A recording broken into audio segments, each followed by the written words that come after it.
We leave the Ashton Canal and join the lower peak forest. Almost immediately we turn left into Portland Basin Marina to refuel. Unfortunately, it requires a very difficult reversing out to continue our journey.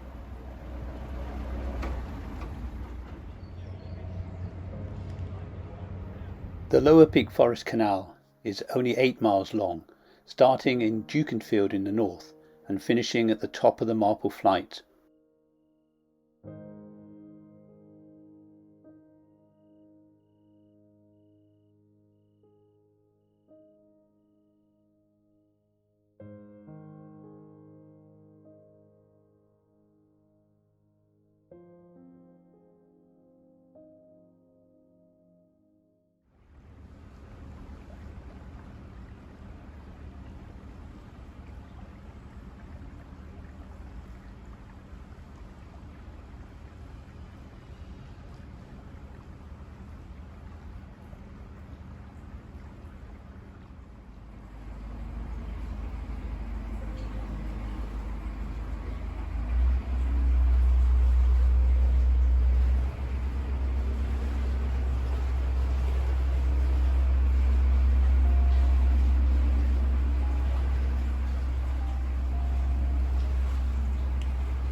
Good morning, everyone. It's very, very hot here today, but we're not complaining. It's probably I've lost count of how many days it's been in the high 20s. Yeah, we've had continuous sunshine for days now. We're not complaining. It's beautiful.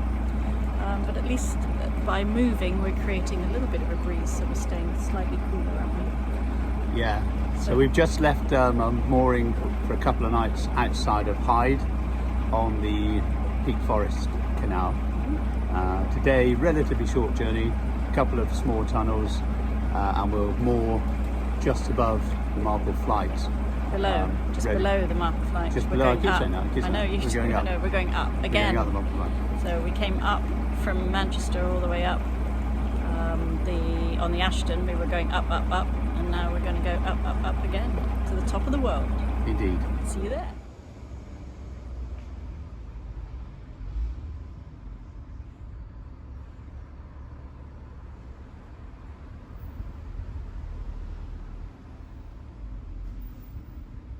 The towpath within Woodley Tunnel means that it's important to check there's no boat coming in the other direction, as it's not possible for two boats to pass.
By contrast, the Hyde Bank Tunnel does not have a footpath, and consequently boats are able to pass.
The building of the Marple Aqueduct started in 1795 and was completed in 1799.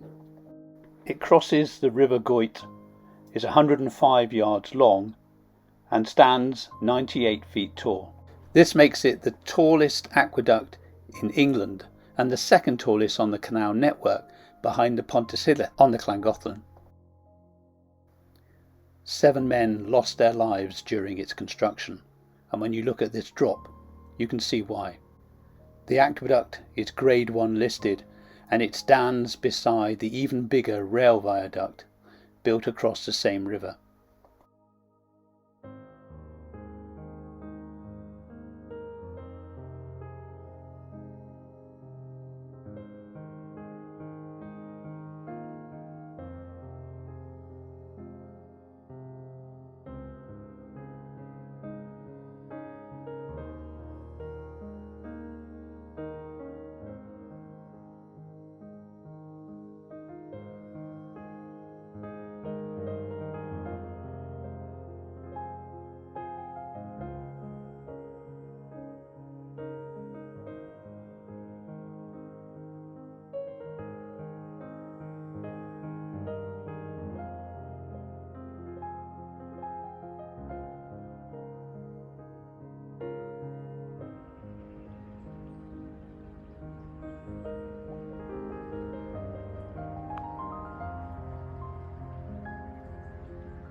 There are 16 locks in the Marple Flight. And whilst the canal was completed in 1796, the locks were not put in until 1804. And this was due to a lack of funds, so to bridge the gap, a tramway was installed to take goods up and down the hill. The total flight rises 214 feet, with the deepest lock being 16 feet.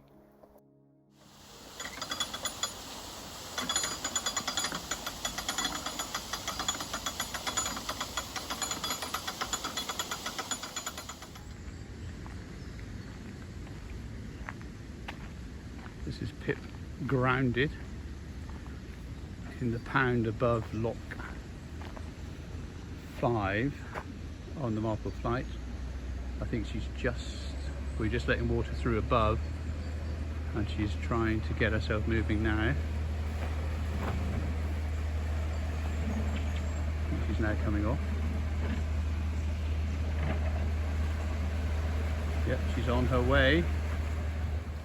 Most of the finance for the flight was provided by Richard Arkwright Jr., who was one of only 10 millionaires in the UK in 1799.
Because the gates of Lock 16 cross a public road, it is always open at the last minute.